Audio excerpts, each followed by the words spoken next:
This is Chimes Media and I'm James Williams. Okay, I wanted to talk about the author and columnist Peter Hitchens, the brother of the late Christopher Hitchens, who was coming to Portsmouth University Tuesday the 12th, but was barred from doing so. They put it's been delayed, right? Which is a way of saying we don't want you. And so he didn't obviously come.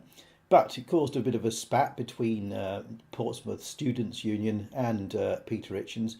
And Portsmouth Students' Union, the main correspondent was a guy called, I think it's Eden Ledley or something. But he's one of these. Sounds like he's a bit of a squid, bit of a snowflake as such, you know. So anyway, so Peter Hitchens obviously was not happy with the relatively late cancellation of this, or postponement of it, and it was kind of, well, it's an unfortunate thing, delayed. And he quite rightly, he says, I shan't be speaking to students at the University of Portsmouth because their union has banned me from doing so, which was basically what happened. He says, these weasels pretended they were postponing the meeting, an oily, misleading formula that fooled a surprising number of people. But the truth is that they stopped the event because they don't like my opinions. That proves they cannot be trusted with freedom of speech. They came up with one pretext for policing thought and imposing censorship this time. They are equally capable of coming up with another whenever required. As is usual, my attackers went to great lengths to be offended, digging deep into dusty archives to find things I have said that they could disapprove of. This is regular tactics with leftists these days. To go into your past to find some word you put out of place, something wrong with what you've said. It's just used as an excuse to get rid of you because they don't like you. He was coming down to Portsmouth to do it for free, off his own bat, of his own expense. Maybe they could have paid the hotel cost, I don't know. But that's what he was doing. So he was giving up his own time. He didn't have to come here. Peter Hitchens was born in Portsmouth, so, you know, it's his hometown as such. But, you know, they made the excuse that it was LGBTQ, whatever number it is, month, and they had a great Pride week, and that his appearance was just not the right thing to do at that time, since it had such a nice time, and he would have sort of put the mockers on it being nice. It would have been a sort of a dark cloud, if you like. So they did petitions. There was petitions put out. The petitions against him and the petitions for him. And I think the petition against him was something like 128 or something, and the petition for him was 53. But anyway, that's less than 200, and the student population of Portsmouth University is about 23,000. So basically that was really a straw poll. They didn't ask everybody, and the chances are the sensitive activists are going to outnumber the sensible conservative, I say conservative with a small c type people who want to hear someone different. So, and the thing is about it, these leftists, they always come out and say they represent all students. It's the same. They always represent their group that they're supposed to be offended. It's like you get in America, you get them representing black people. They don't speak for all black people. They assume they do. And feminists always say, well, we represent women. Well, you don't. Most women don't like you. They hate the guts of you. But you stand there, you go on as MPs and charity leaders and all that sort of thing, claiming you represent your particular group, your group identity. Well, you don't. You know, Jordan Peterson, what was he saying? He had about 30 letters from trans people supporting what he was saying. And yet they come out and say, oh, he's hateful against trans people, not recognising gender identity. You know, all that crap. But anyway, now Peter Hitchens, I mean, I would like to have heard, he said, I don't actually agree with a lot of the Peter Hitchens stuff. He's couched as a right winger. He's not a right winger. He calls himself a conservative, but I question some of the stuff, some of his morality on things. A couple of things. For example, he's been anti-Trump from the start, right? And just to quote him, this is on Trump in 2016, in November 2016, I think it was. He just referred to Trump as this yahoo, this bully, this groper, a man who threatened his opponent with jail. I loathe Mr. Trump for his coarseness, his crudity, and his scorn for morals, tradition, and law. Just a bit more shameless than the rest, right? So obviously, he doesn't seem to understand that Hillary Clinton, you know, she's got her and the Clintons have got about 50 deaths behind them, suspicious deaths. The Benghazi incident, where the American ambassador and 3 others were basically left to die, be killed, murdered. And who by, we don't really know. And one of the guys at the Benghazi who'd sheltered there only a day or so before had evidence, he was supposed to be presenting evidence of gun running by the Obama regime, i.e. Hillary's lot, because she was the foreign secretary, to ISIS. He was going to uncover them, and she went to bed. She let him die. She could have done anything. She had full warning that those people, those men were under a serious threat. So that basically, as I'm concerned, she allowed them to be executed. It was part of that.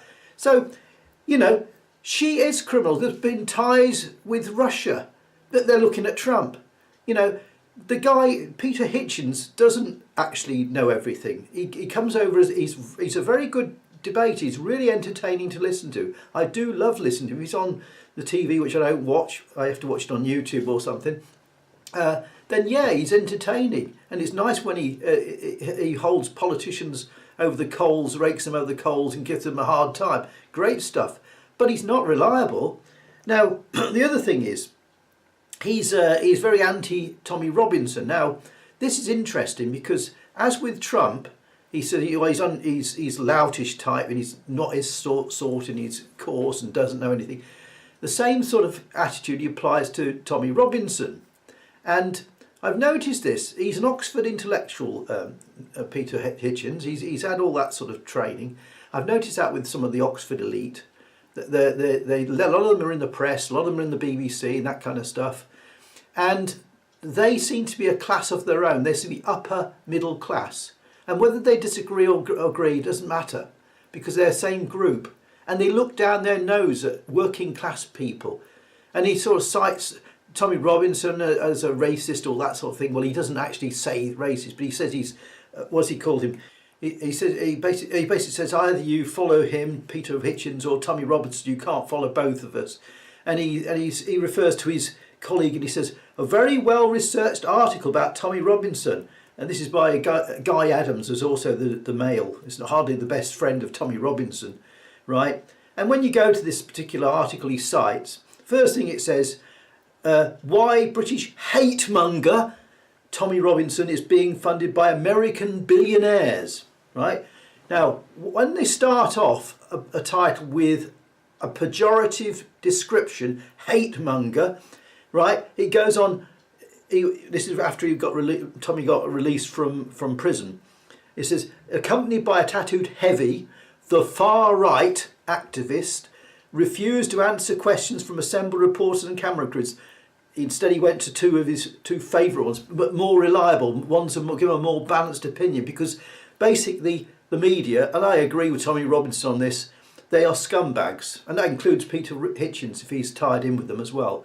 He's a false supporter of liberty. You know, he's very self-centered. He's unlike his brother Christopher, who used to stand by his colleagues and batten their side. Peter Hitchens is very individualistic. He says so himself. He is very selfish. But going back to this article he cites, right? In this, the first to hear from Tommy, was Trump supporting current affairs channel Fox News, which broadcasts across the US. The second was an anti-Islamic website from Canada called the Rebel Media, right? So this journalist, you know, well researched, but it is really very, very biased. He's putting all kinds of pejorative descriptions in before he said anything. He said nothing factual. Further down the I didn't read the I'm not going to go through the whole thing, but he refers to the Southern Poverty Law Centre, a prominent civil rights charity, and who's described the Freedom Centre, or he's referring to it as a hate group which publishes anti-Muslim, anti-immigrant, racist sentiment.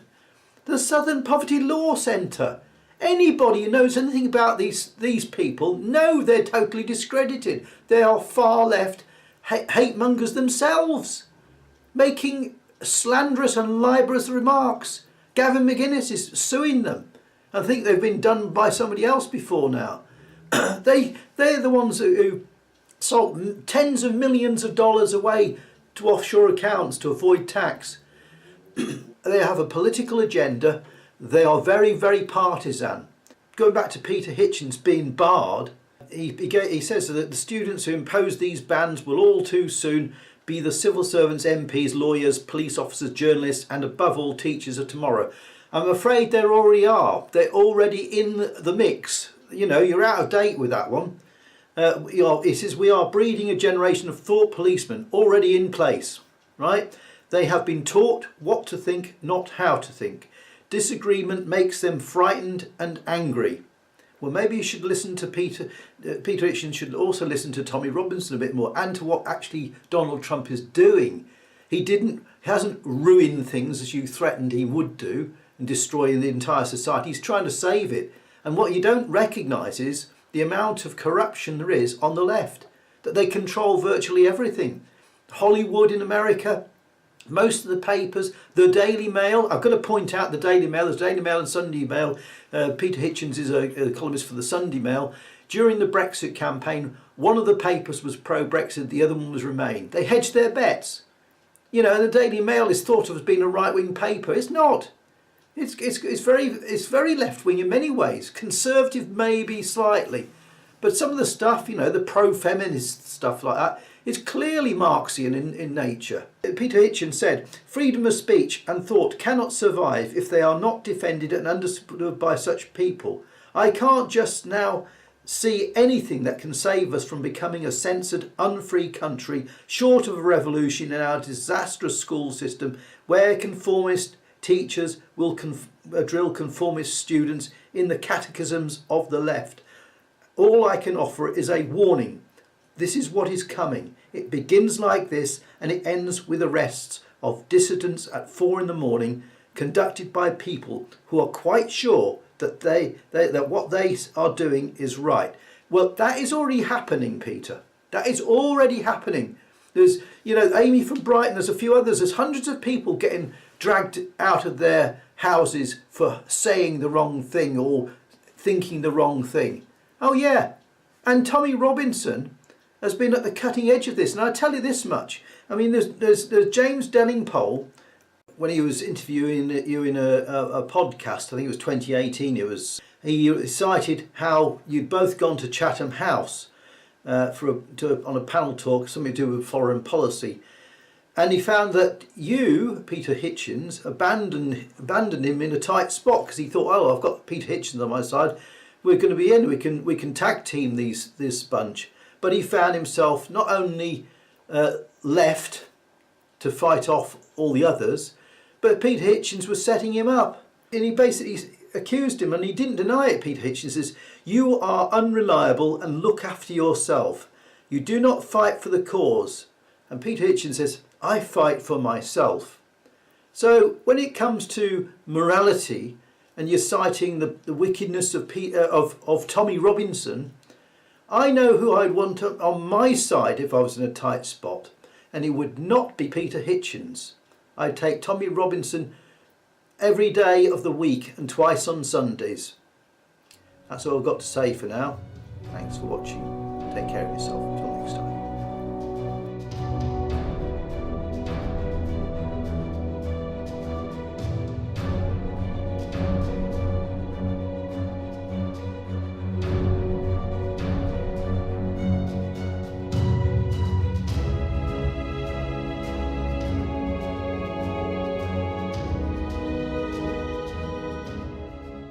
They say that freedom of speech is not hate speech. Well, I'm afraid that is just it. They missed the point of what freedom of speech actually means. It means the freedom to risk offence. And who decides what is hate speech? Who decides that? Some of the worst people that you can imagine.